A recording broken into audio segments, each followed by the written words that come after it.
myself Advocate Gayatri Joshi. Welcome to my YouTube channel Law Teaching. Today we are going to learn about how to draft a sale deed.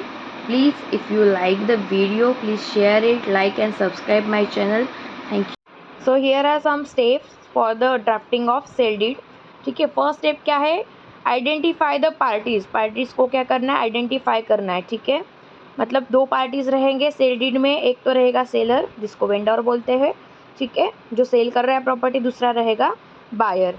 ठीक है, then next step क्या देखना है आपको sale deed draft करते हुए? Describe the property, मतलब property का जो डिस्क्रिप्शन है, ठीक है, जो सोल्ड कर रहे प्रॉपर्टी उसके बारे में आपको जानकारी देनी है. ठीक है, तो उसमें क्या क्या आएगा? प्रॉपर्टी का जो एड्रेस है, full address of the property. Then property का टाइप, मतलब कौन से टाइप की वो प्रॉपर्टी है. ठीक है, फॉर एग्जांपल रेसिडेंशियल है, कमर्शियल है, एग्रीकल्चर है, वो लिखना है. बाद में आता है प्रॉपर्टी बाउंड्रीज, मतलब जो बाउंड्रीज सेट किए गए प्रॉपर्टी के लिए. So description of the property boundaries वो भी आपको लिखना है. देन प्रॉपर्टी एरिया, प्रॉपर्टी किस एरिया में सिचुएटेड है, टोटल एरिया कितना है, यह भी आपको मेंशन करना है. ठीक है, देन थर्ड जो स्टेप है वो क्या है? To specify the sale price and payment terms. मतलब आपको क्या स्पेसिफाई करना है? जो स्पेसिफिक जो प्राइस है, ठीक है, और सेल का प्राइस, मतलब जो टर्म्स एंड कंडीशंस है वो भी, मतलब सेल प्राइस को भी लिखना है और पेमेंट का टर्म्स एंड कंडीशन उसके बारे में भी आपको लिखना है.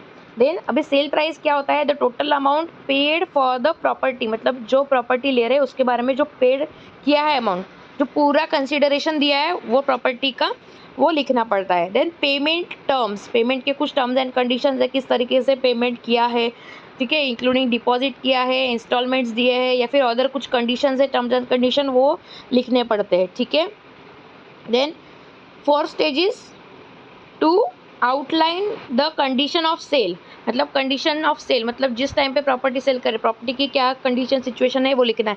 To specify any condition of sale, मतलब जो भी कंडीशन स्पेसिफिकली आपको मेंशन करना है, मतलब जिसमें क्या आएगा? वारंटीज है. ठीक है, सो एनी वारंटी और guarantee provided by the seller. Seller अगर कोई प्रॉपर्टी के लिए मतलब एक हाथ गारंटी दे रहा है या फिर वारंटी प्रोवाइड कर रहा है तो वो भी मेंशन करना ज़रूरी है. देन रिप्रेजेंटेशन, मतलब क्या? Any representation made by the seller about the property, वो भी आपको लिखना है.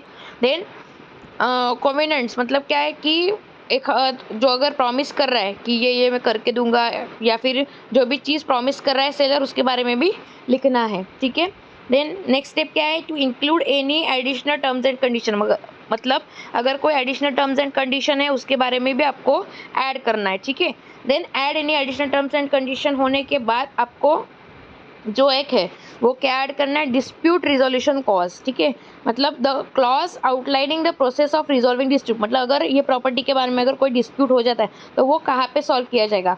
सो गवर्निंग लॉ कौन सा रहेगा? ठीक है, a clause specifying the laws that govern the sale. ठीक है, उसके बाद आता है नोटिस. ठीक है, so clause outlining the requirement for notice and communications, वो भी आपको मेंशन करना बहुत ज़रूरी है.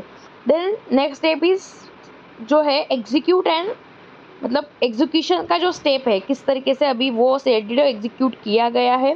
ठीक है, वो आपको लिखना है. ठीक है, बाद में क्या आएगा? साइन आएगा. कौन कौन लोगों का साइन करेंगे? वो लोग the seller and buyer must sign the sale deed in the presence of two witness, मतलब टू विटनेस के प्रेजेंस में उनको साइन करना है सेलर एंड बायर को. ठीक है, जो सेल डीड बनाया है. विटनेस कौन कौन रहेंगे? So there are two witnesses must attest the signature of the seller and buyer. ठीक है, मतलब सिग्नेचर करते टाइम पे सेलर और बायर जिस टाइम पे सिग्नेचर करे, दो विटनेस होना ज़रूरी है और उनका भी सिग्नेचर नाम वगैरह लगेगा. देन नेक्स्ट इज नोटराइजेशन, मतलब क्या है? The sale deed must be notarize, आपको नोटरी करना पड़ेगा.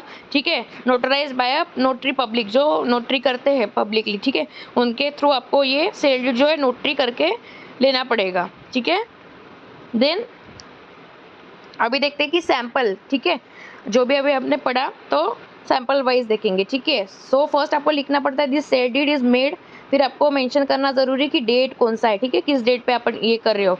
ठीक है, सो बिटवीन किन पार्टीज़ के बिटवीन में हो रहा है, इसमें सेलर का नेम आएगा, सेलर का एड्रेस आएगा, एज वगैरह भी इंक्लूड होता है. ठीक है, रेसिडेंस इंक्लूड होता है. देन यहाँ पे लिखना पड़ता है hereinafter referred to as the seller, उसको क्या बोला जाएगा? इसके बाद में अगर जिसका भी मतलब नाम आएगा, ठीक है, यहाँ पे जो मेन पर्सन है जो सेल कर रहा है प्रॉपर्टी उसको बोलेंगे सेलर. ठीक है, एंड फिर नेक्स्ट जो है बायर जो है उसका नाम आपको लिखना है. ठीक है, बायर का एड्रेस है, उसका एज है, ठीक है, वो कहाँ पे रहता है, ये सब भी आपको मेंशन करना है। सो इसके बाद hereinafter refer to as a buyer, उसको क्या बोलेंगे, बायर बोलेंगे। ठीक है, देन अभी आपको क्या लिखना है, बाद में प्रॉपर्टी का डिस्क्रिप्शन लिखना है। ठीक है, मतलब प्रॉपर्टी किस तरीके से डिस्ट्रीब्यूट किया गया है, डिस्क्रिप्शन पूरा लिखना है। प्रॉपर्टी कैसी है, क्या है, कौन सेल कर रहा है, किस सिचुएशन में सेल कर रहा है, वो सब की कहाँ पे प्रॉपर्टी सिचुएटेड है, वो सब भी आपको मेंशन करना है। The seller agrees to sale the buyer, मतलब सेलर क्या है, एग्री किया है सेलर ने, किसको एग्री किया है, बायर को। And buyer agrees to purchase, buyer ने क्या किया है, एग्री किया है क्या करने के लिए, परचेज करने के लिए प्रॉपर्टी फ्रॉम द सेलर। ठीक है, सेलर से। ठीक है, द प्रॉपर्टी सिचुएटेड एट, मतलब जहाँ पे प्रॉपर्टी सिचुएटेड है वो प्रॉपर्टी का एड्रेस लिखना जरूरी है। So hereinafter refer to as the property, या फिर सेल प्रॉपर्टी भी आप बोल सकते हो। ठीक है, देन नेक्स्ट है sale price and payment terms, sale का जो प्राइस है, पेमेंट का जो टर्म्स है, वो भी आपको लिखना है। ठीक है, so the sale price of the property ये है। ठीक है, वो आपको इन अमाउंट में भी लिखना है, नंबर में भी, और आपको डिस्क्राइब करते टाइम आपको वर्ड्स में भी लिखना होता है। द बायर शैल पे द सेल प्राइस, ठीक है, बायर ने क्या किया, सेल प्राइस जो है, ठीक है, पेमेंट के टर्म्स में जो है, ठीक है, वो पे किया है, ये आपको लिखना है। ठीक है, कितना अमाउंट पे किया है, कितना बैलेंस बचा है, वो भी आपको लिखना पड़ता है, नंबरिकल फॉर्म में भी और रिटर्न में भी लिखना पड़ता है। ठीक है, इन रुपीज़। बाद में नेक्स्ट आता है third point is conditions of sale, क्या क्या टर्म्स एंड कंडीशंस है। ठीक है, the seller warrants that the property is free from any encumbrance, मतलब कोई भी बोझा जो है वो प्रॉपर्टी पे नहीं है, प्रॉपर्टी कैसी है, फ्री है। ठीक है, and that the seller has the right to sale the property, मतलब सेलर के पास पूरे राइट्स है। ठीक है, राइट्स है that he sale the property. ठीक है, देन नेक्स्ट आता है एडिशनल टर्म्स एंड कंडीशंस।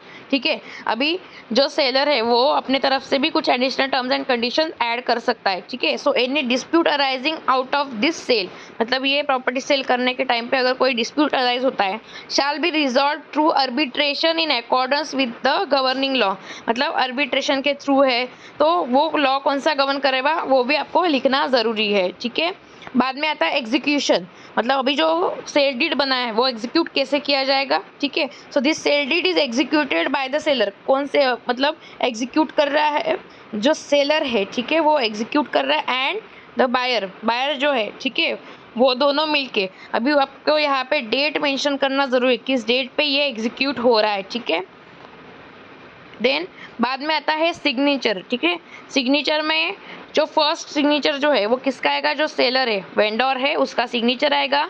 ठीक है, यहाँ पे उसका नाम और जो सिग्नेचर है। ठीक है, देन बायर है, बायर का सिग्नेचर आएगा। ठीक है, इधर सेलर का यहाँ पे। ठीक है, देन विटनेस जो है, ठीक है, विटनेस भी होना ज़रूरी है।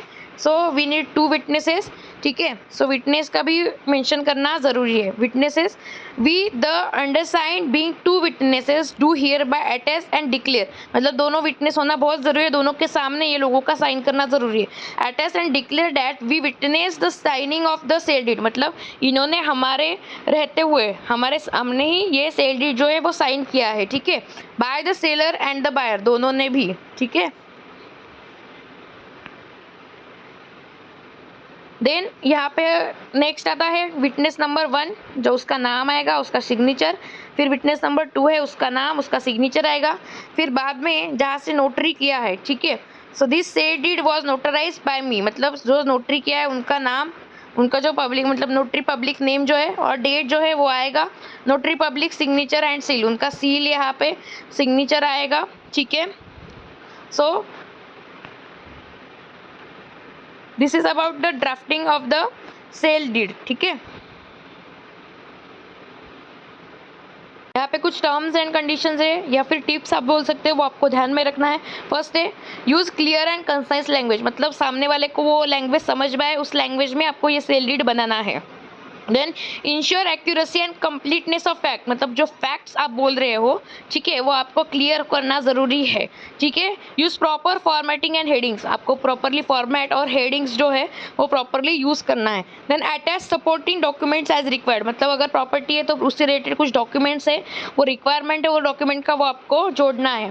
Then have the sale deed notarized by notary public, उसके बाद सब होने के बाद आपको नोटरी से वो नोटराइज करवा के लेना है, ठीक है। Thank you.